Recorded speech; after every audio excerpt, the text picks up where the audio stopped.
তো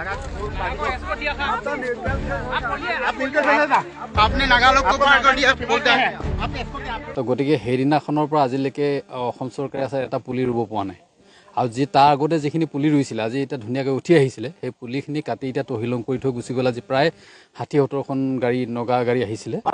आज ऑफिशियल्स की मीटिंग हो रही है, उसके बाद आपको सब चीज क्लियर कर दी जाएगी। ठीक है, बार-बार करते हैं लेकिन उसका बाद में हम लोग पूरी सख्ती से काम कर रहे हैं और अच्छे से कर रहे हैं। ठीक है, और किसी भी तरह से कोई भी कोताही नहीं बरती जाएगी, आपको बता देते हैं। और एक अभियोग उठा हुआ है कि आपका जो नागा कमांडर है वो थोड़ा इन्फॉर्मेशन देता है, उन लोगों को एक्सपर्ट किया है। अभी सारी एक बार मीटिंग हो जाएगा सारा, इसके बाद आपको सब चीज क्लियर कर दी जाएगी डीसी साहब की तरफ से। ठीक है, थोड़ा संदेहजनक है, इसके बारे में क्या बोलेंगे? नहीं है, न्यूट्रल फोर्सेस का रोल कभी भी संदेहजनक नहीं हो सकता, इतना आप जानिए। किसी का भी नहीं हो सकता, हम आपको बता देते हैं, ये आप क्लियर रखें। सीआरपीएफ न्यूट्रल थी, न्यूट्रल है, न्यूट्रल रहेगी। क्यों स्पोर्ट लेके करके ले गया हम लोग का? कहाँ पर? यहाँ से जो लोग मतलब जंगल काटने आए थे वो लोग एफआईआर दिया है कि इसके ऊपर हमने अभी वो साहब आप एएसपी साहब हैं, वो उसको एफआईआर कर रहे हैं उसको, तो वो सारी चीजें इसमें जितना भी है एविडेंस सारे ले रहे हैं और उसके बाद वो कार्रवाई करेंगे। वो एस्कॉर्ट देकर उन लगानों को ले गया है यहाँ से। एस्कॉर्ट तो कोई दे नहीं सकता। सीआर 15 किलोमीटर दूर से कैसे आया है? 15 किलोमीटर दूर से आया है। वो सारी चीजें हम लोग देख रहे हैं, अभी इन्वेस्टिगेशन उस पर चल रहा है और इसके बाद सारी चीजें क्लियर होने के बाद आपको क्लियर कर दिया जाएगा कि क्या सिचुएशन है। আমি তেতিয়াই দেখিছিলোঁ যিটো সময়ত নাগালেণ্ডৰ উপমুখ্যমন্ত্ৰী আহিছিলে বিদাপুৰত যোনটো এভেকশ্যন এৰিয়াত, তাত কৈছিলে যে আমাৰ অসম চৰকাৰে যদি বনানীকৰণ কৰে বা ফেন্সিং দিয়ে বা বিভিন্ন কিবা কাম কৰে আমি উঘালি পেলাই দিম। তো গতিকে সেইদিনাখনৰ পৰা আজিলৈকে অসম চৰকাৰে আছে এটা পুলি ৰুব পৰা নাই আৰু যি তাৰ আগতে যিখিনি পুলি ৰুইছিলে আজি এতিয়া ধুনীয়াকৈ উঠি আহিছিলে সেই পুলিখিনি কাটি এতিয়া তহিলং কৰি থৈ গুচি গ'ল। আজি প্ৰায় 60-70খন গাড়ী নগা গাড়ী আহিছিলে, তো কাটি কৰি গুচি গ'ল।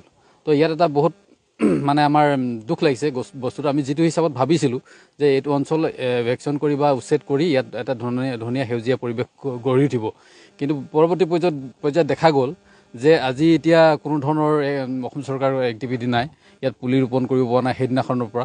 গতিকে ইয়াত যিটো আমাৰ আৰক্ষী বিভাগ আছে, যোনটো CRPF বাহিনী আছে, সেই CRPF বাহিনীৰ ভূমিকা এটা সন্দেহজনক হৈ পৰিছে। গতিকে আজি তেওঁলোকে ইয়াত কেনেকৈ সোমাবলৈ পালে? তো CRPF বাহিনী সেইটো টাইমত ক'ত গৈছিলে? গতিকে এইটো ইয়াৰ ওপৰত এটা তদন্ত হ'ব লাগে। অসম মুখ্যমন্ত্ৰী ডাঙৰ এটা ব্যৱস্থা কৰক যাতে এই অঞ্চলটো অতি সোনকালে বনানীকৰণৰ ব্যৱস্থা কৰক আৰু ইয়াত কটকটীয়া নিৰাপত্তা ব্যৱস্থা কৰিবৰ কাৰণে আমি দাবী জনাইছোঁ। ইয়াত অসম বেটেলিয়নৰ 2-3টা কোম্পানী দিয়ক আৰু লগতে ফৰেষ্ট বেটেলিয়নৰ কোম্পানী দিয়ক আৰু লগতে আছাম ৰাইফলৰ কোম্পানী দিয়ক, তেতিয়াহে ইয়াৰ এই অঞ্চলটো সুৰক্ষিত হৈ থাকিব। নহ'লে কিন্তু আমাৰ নগা আৰু অসমীয়াৰ মাজত সংঘাত হ'বলৈ গৈ আছে। গতিকে এনেধৰণৰ যদি পৰিৱেশ হয়, গতিকে পিছত মানে এটা ডাঙৰ পৰিস্থিতি হৈ যাব। গতিকে ইয়াত কটকটীয়া যদি নিৰাপত্তা ব্যৱস্থা কৰে, ইয়াত কোনো ধৰণৰ এক্টিভিটি নহ'ব আৰু অসম চৰকাৰে যিটো হিচাপত গছপুলি ৰোপণ কৰিম বুলি কৈছিলে সেই হিচাপত পুলি ৰোপণ কৰক, আমি তাৰে দাবী জনাইছোঁ।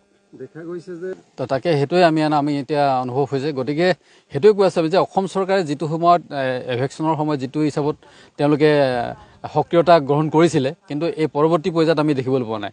আমি তাৰ এটা দাবী জনাইছোঁ যে যিটো সময়ত যেনেকৈ প্ৰথমতে এভেকশ্যনৰ কটকটীয়া নিৰাপত্তা ব্যৱস্থা হেৰি কৰি তাৎক্ষণিকভাৱে ইয়াত এভেকশ্যন কৰিছিলে, তাৰ পৰৱৰ্তী পৰ্যায়ত পুলি ৰোপণৰ ক্ষেত্ৰতো সেই পদক্ষেপ গ্ৰহণ কৰিবৰ কাৰণে আমি দাবী জনাইছোঁ।